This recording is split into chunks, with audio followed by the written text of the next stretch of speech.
Hey, this is Yafabot. So as part 3 of the VMaNGOS SuperUI kind of how-to slash what it's all about, what each section does, we're going to continue with content, and this is the loot section. Probably my favorite section in terms of gameplay modification you can make right now.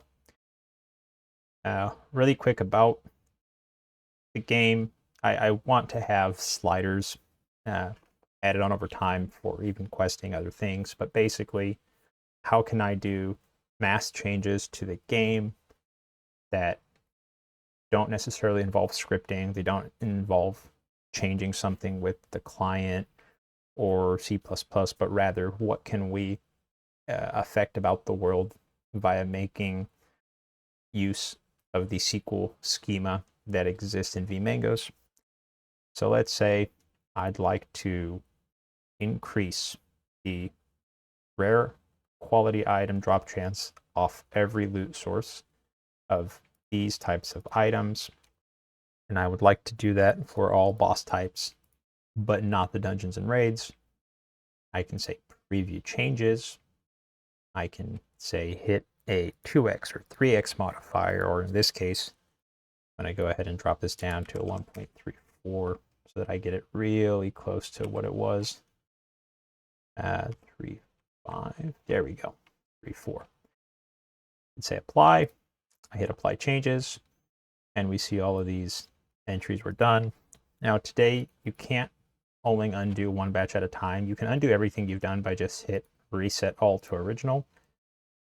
But 26,000. And so this is also tracked back in what we went over in video 1 in the activity log. You would be able to see that I first did loot tuning. It shows what the multiplier was, etc. It'll show the state before in a full JSON, and then it's the state after of just what happened. Then when I reset the baseline, it's saying, hey, what did we reset, what tables, and here's what we restored. So quick way to undo changes. Very fun way to just, if you will, modify drop chance across the game very rapidly. Instance loot is, in a sense, the same as the loot tuner, but it's a more refined, drill down approach per dungeon and raid. So I can go to Blackrock Depths.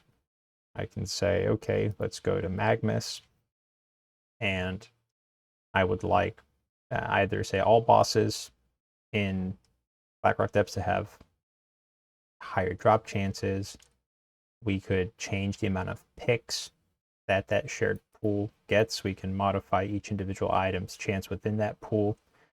Again, a lot of this is still very much in progress, but this is a more refined approach to, in the future, how we can modify the drop chances out of the instances without affecting the rest of the game. We're kind of splitting the two things, right? Instances versus not instances. Probably the favorite bit of fun that I've added here is the ARPG Lootifier. And really, this is a Diablo style variance to the different boss tables. So for a real quick explanation, bosses in this game generally have a loot template reference in their first table.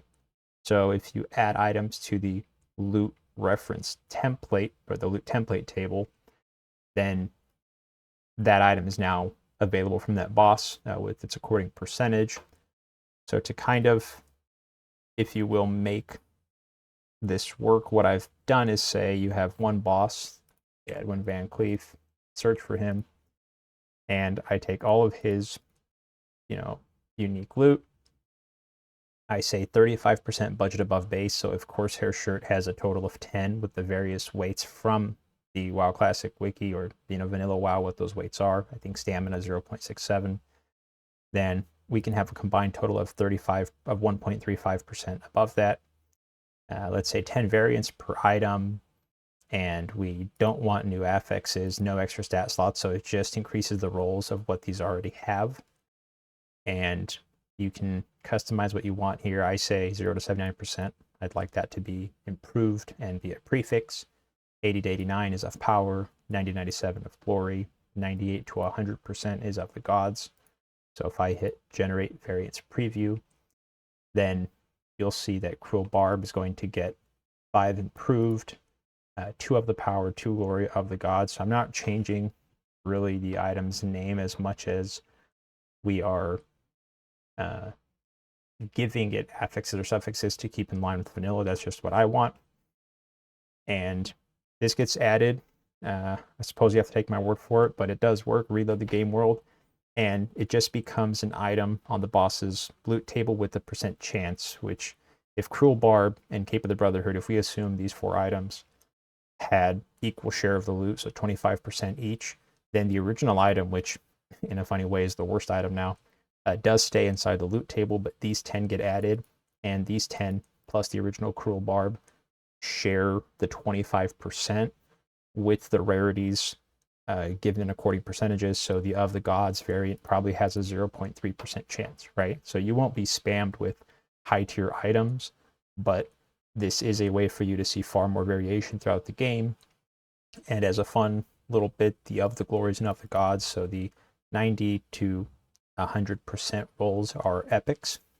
If you do boss legendary, which is you actually define what you want that effective drop per chance to be here, could be even lower, then what this does is for every single boss, we're previewing just Edwin Van Cleef's, but this is a legendary with a 0.2% chance, but all of Smite and the others would have also had that. If I go ahead and commit that to database, we go back to the instance loot, we go to Dead Mines, we go to Edwin Van Cleef, then we would actually see that his loot table has changed with everything we added in, and you can see that the rare items have a very, very low drop chance.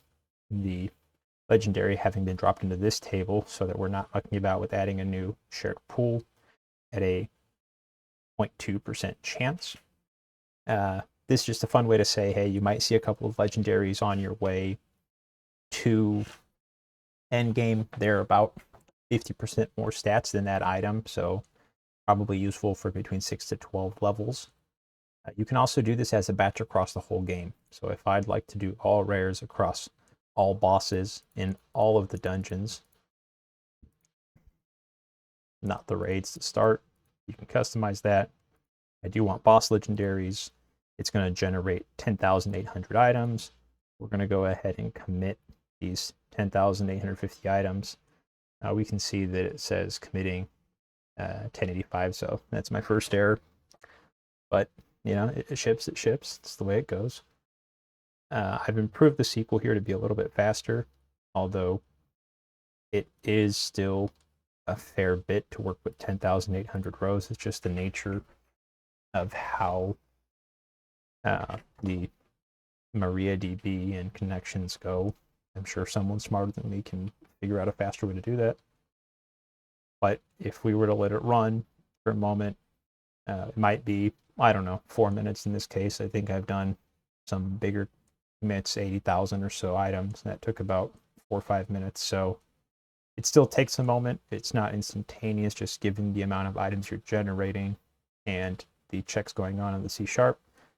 But once we've done that, we will have effectively done what we just pulled off in the single source, but across the entire game world.